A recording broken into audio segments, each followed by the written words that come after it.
The land gives us life. It shelters us. It feeds us. It sustains our future.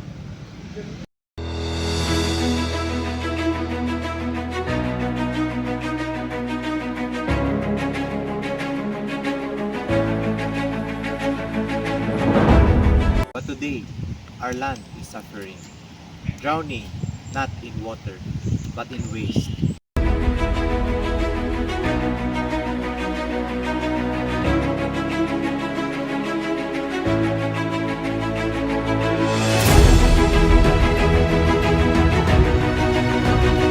Land pollution is not just about an environmental issue.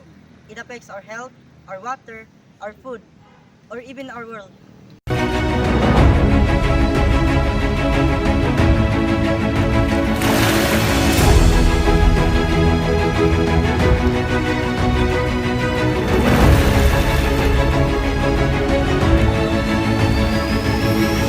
Polluted soils means unsafe crops. The plastic kills the animals who mistaken it for food.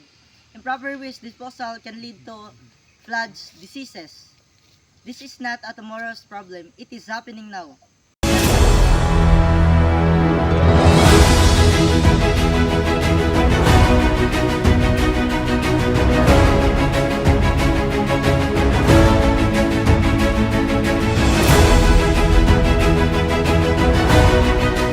Every piece of trash we throw on the ground is become a bigger problem.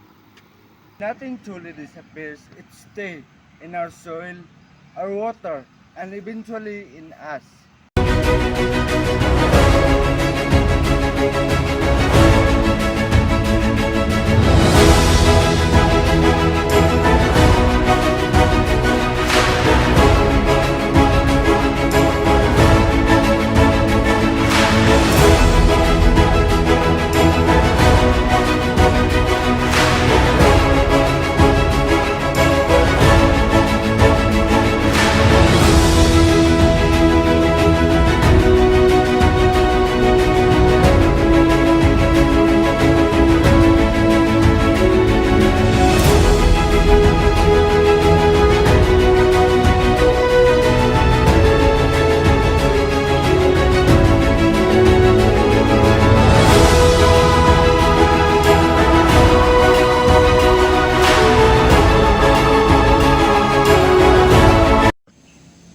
We can choose to reduce the waste we create, reuse what we can, recycle materials instead of letting them root in the ground.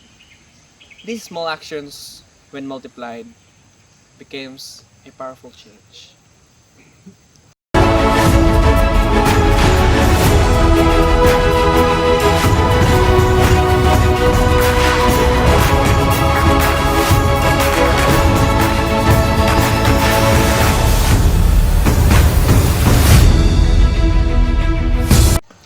Our land needs defender.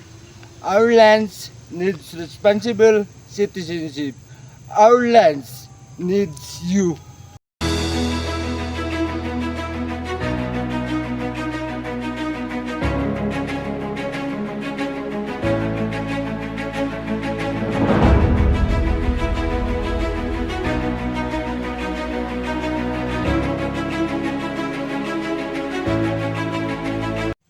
Be the generation that restores, not destroys. Be the voice of your home. Stand with the land. Stand with your future.